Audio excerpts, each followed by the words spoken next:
अस्सलाम वालेकुम friends, welcome to my YouTube channel GH technical. जी तो फ्रेंड्स, पहले की तरह आज फिर से मैं आप लोगों के लिए एक ऑनलाइन अर्निंग से रेलिवेंट एक वीडियो बनाना चाह रहा हूं और इस वीडियो में मैं आप सबको ये सिखाने वाला हूं कि आप ऑनलाइन अर्न कैसे कर सकते हैं। जी तो फ्रेंड्स, सबसे पहले बात की जाए ऑनलाइन अर्निंग से रेलिवेंट, तो ऑनलाइन अर्निंग तो तभी की जा सकती है ना जब आपको वर्क भी आता हो। तो ऑनलाइन अर्निंग करने के लिए आपको बहुत सारे ऐसे प्लेटफॉर्म्स यूज़ करने के तरीक़ाकार मैं आप लोगों को बताने वाला हूँ। इससे पहले वाली वीडियोज़ में भी मैंने आप लोगों को बताया है और आज फिर से मैं आप लोगों को बताने वाला हूं कि ऑनलाइन अर्निंग करने के लिए हमें बहुत सारे प्लेटफॉर्म दरकार हैं, उनको आप यूज़ करके आप उसके ऊपर अच्छी सी अर्निंग कर सकते हैं। जी तो फ्रेंड्स, चलिए अगर बात की जाए ऑनलाइन अर्निंग से रेलिवेंट, तो इसके ऊपर हमारे पास बहुत सारे ऐसे प्लेटफॉर्म्स हैं। उनमें से चंद एक के मैं आपको नाम बताता हूँ। Fiverr, Upwork, People Per Hour, freelancing, बहुत सारे ऐसे प्लेटफॉर्म्स हैं जिनको हम इजीली यूज़ करके उसके ऊपर बआसानी हम अर्निंग कर सकते हैं। जी तो फ्रेंड्स, आज अगर हम बात करें इस सॉफ्टवेयर्स को यूज़ करने का तरीकाकार क्या है, लेकिन उससे पहले मैं आप लोग को बताता चलूँ कि इसके ऊपर कौन कौन सा टाइप का वर्क करके आप अर्निंग कर सकते हैं। तो इनमें बहुत आसान वर्क जो है वो सबसे पहले तो मैंने आप लोग को इससे पहले वीडियोज़ में बताया था कि आप कॉपीराइट वगैरह काम करके आप अर्निंग कर सकते हैं। आप उसके ऊपर डिफरेंट टाइप का वर्क करके अपनी सर्विस प्रोवाइड कर सकते हैं और आप अच्छी सी अमाउंट हासिल कर सकते हैं।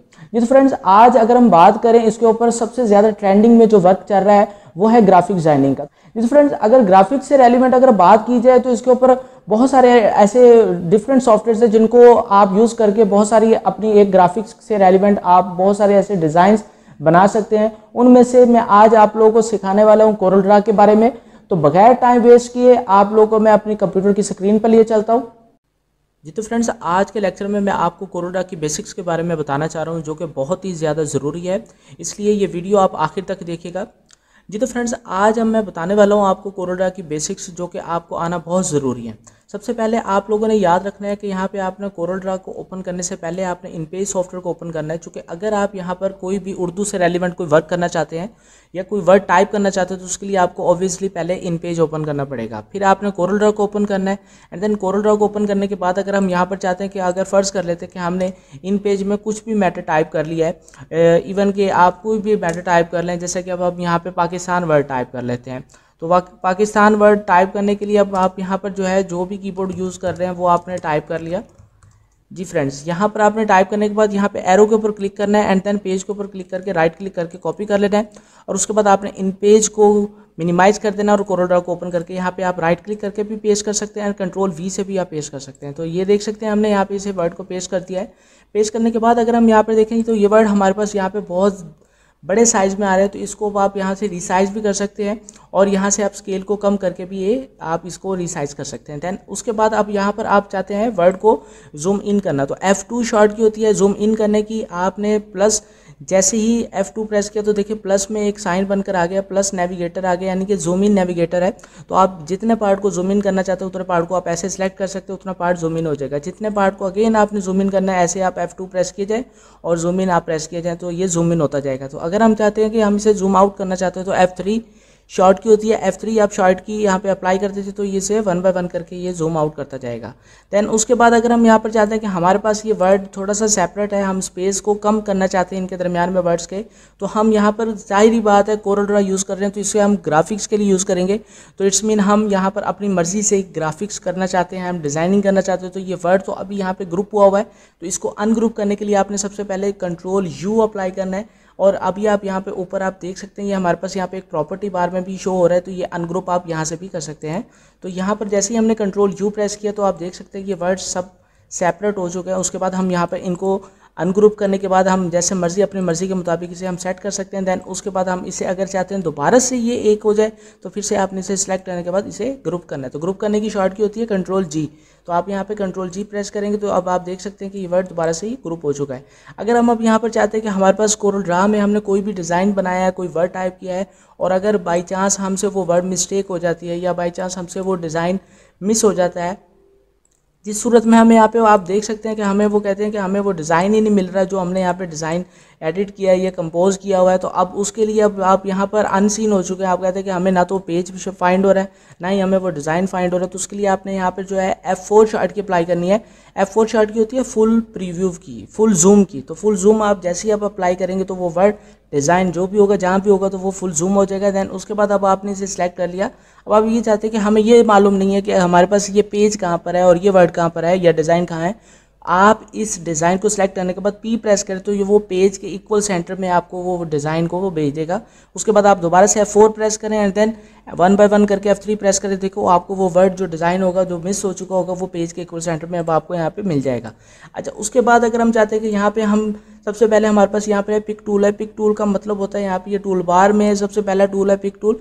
तो ये मैं टूल बाय टूल आपको बताने वाला हूँ। तो यहाँ पर हमारे पास पिक टूल है। पिक टूल को हम यूज़ करते होते हैं, अगर हम फर्ज कर लें यहाँ पे हम किसी भी चीज़ को पिक करना चाहते हैं तो ये जस्ट पिक टूल होता है। और मुख्तलिफ डिज़ाइंस को पिक करने के लिए, डिज़ाइंस बनाने के लिए हम इसी का सबसे ज़्यादा इस्तेमाल करते हैं। तो खैर ये अभी आपको मैं आगे नेक्स्ट टूल्स में बताने वाला हूँ कैसे इसका आपने यूज़ करना है। इसके बाद हमारे पास यहाँ पर आ रहा है शेप टूल। तो ये शेप टूल की शॉर्ट की होती है F10। और अगर हम इसे बात करें कि इसका पर्पस क्या है, कहाँ कहाँ हम इसे यूज़ कर सकते हैं, तो शेप को डिफरेंट शेप्स बनाने के लिए हम यूज़ करते होते हैं। जैसे कि अब हम यहाँ पर कहते हैं कि फ़र्ज़ करें कि हमने एक स्क्वायर बॉक्स बनाया है और ये स्क्वायर बॉक्स हम बनाने के बाद हम चाहते हैं कि इनके कॉर्नर्स को हम रीशेप करना चाहते हैं। तो आप यहाँ से ये हमारे पास शेप टूल है, ये क्लिक करें और उसके बाद आप इसे मज़ीद इनसाइड आप बेंड करेंगे तो ये उसको शेप को चेंज करता रहेगा। और अगर हम यहाँ पर इसे यूज़ करते हैं किसी भी पिक्चर के ऊपर तो ये क्रॉपिंग का काम करेगा। इसको हम ट्रेसिंग के तौर पे भी यूज़ कर सकते हैं। तो नेक्स्ट, तो अभी ये शेप टूल की शॉर्ट की F12 होती है। तो शेप टूल के बाद हमारे पास यहाँ पे है नाइफ टूल। तो नाइफ टूल को हम यूज़ करते हैं कटिंग करने के लिए, मुख्तलिफ डिज़ाइंस बनाने के लिए हम इनका इस्तेमाल करते हैं। तो नाइफ टूल का तो यहाँ पे जैसे कि अब आप देख सकते हैं कि हमारे पास ये नाइफ टूल हमने यहाँ पे यूज़ करना है। और हमारे पास यहाँ पे एक इलिप्टिकल ये एक शेप मौजूद है, या स्क्वायर में हमने इसके कॉर्नर्स को बेंड किया हुआ है, राउंडेड स्क्वायर है। तो हम यहाँ चाहते हैं कि हमारे पास ये नाइफ टूल की वसातत हम इन चीज़ को कट करना चाहते हैं।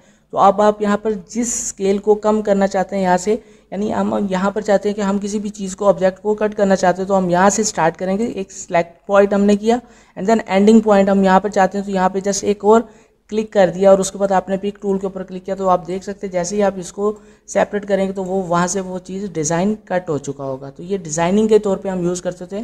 डिफरेंट डिज़ाइंस बनाते हैं के दौरान हम इन चीज़ों का इस्तेमाल करते थे नाइफ़ का। नाइफ़ के बाद हमारे पास यहीं पर ही एक और ऑप्शन दिया हुआ है, हमारे पास ये रेज़र टूल है। रेज़र टूल का मतलब होता है किसी भी चीज़ को इरेज करना। तो अब आप यहाँ पर इसको भी इरेज को कर सकते हैं यूज़, बट हम यहाँ पर मोस्टली जो है वो यूज़ करते थे नाइफ़ टूल। तो रेज़र टूल अब आप यूज़ करना चाहते हैं अपने मौके की मुनासिबत डिज़ाइन के हिसाब से, तो आप ये भी यूज़ कर सकते हैं। तो यहाँ लास्ट में हमारे पास फ्री ट्रांसफॉर्म टूल है, यानी ये हमारे पास होता है किसी भी ऑब्जेक्ट को ड्रैग करने के लिए, रोटेट करने के लिए। फर्स्ट ऑफ ऑल अब ये सब चीज़ें हम यहाँ पे मैनुअल भी कर सकते हैं। हमारे पास यहाँ पे ये रोटेटर दिया हुआ है, आप यहाँ से जितने मर्जी डिग्री पर इसको एंगल को रोटेट कर सकते हैं। अदरवाइज़ अगर हम यहाँ पर नहीं करना चाहते तो हम इसके थ्रू करना चाहते हो तो यहाँ पे आप जैसे क्लिक करेंगे और ऑब्जेक्ट को जैसे ही आप सेलेक्ट करके आप इसे रोटेट करेंगे तो ये उतने डिग्री पर आप देख सकते हैं ये रोटेट कर रहा है। तो ये सब चीज़ें रोटेटर है। मैनुअल भी आप यहाँ पर कर सकते हैं। तो जब हम मैनुअल कर सकते हैं, हमें ज़रूरत ही नहीं है वो टूल को वहाँ पर जाके यूज़ करने की, तो इसलिए अब आप इसे यहाँ पे यूज़ करें या ना करें, आप यहाँ से भी आप इसको अप्लाई कर सकते हो। तो इसलिए मज़ीद अब आप इसके बाद जो नेक्स्ट टूल है वो हमारे पास यहाँ पे है जूम इन टूल है। F2 शॉर्ट की मैंने आपको बताई है, जूम इन करने के लिए F2 आप अप्लाई कर सकते हैं। मैनुअल अब अगर आप जूम इन करना चाहते हो तो आप यहाँ पे प्लस नेविगेटर के ऊपर क्लिक करें तो ये प्लस करेगा, और अगर हम यहाँ पे माइनस के ऊपर, यानी ये हमारे पास जूम आउट करेगा। तो ये सब चीज़ें आप शॉर्ट की थ्रू भी कर चुके हैं, मैनुअल भी आप कर सकते हैं। इसी तरह से हमारे पास यहाँ पे पैन टूल की शॉर्ट की होती है H, और अगर हम यहाँ पे मैनुअल क्लिक करें और इसका पर्पस की बात करें किस लिए हम यूज़ करते हैं, तो इसे हम यूज़ करते हैं जस्ट पेज को ड्रैग करने के लिए। अगर हम चाहते हैं कि पेज को हम कहीं पे भी या डिज़ाइन को हम ड्रैग करना चाहते हैं तो उसके लिए हम यूज़ करते हैं। तो ये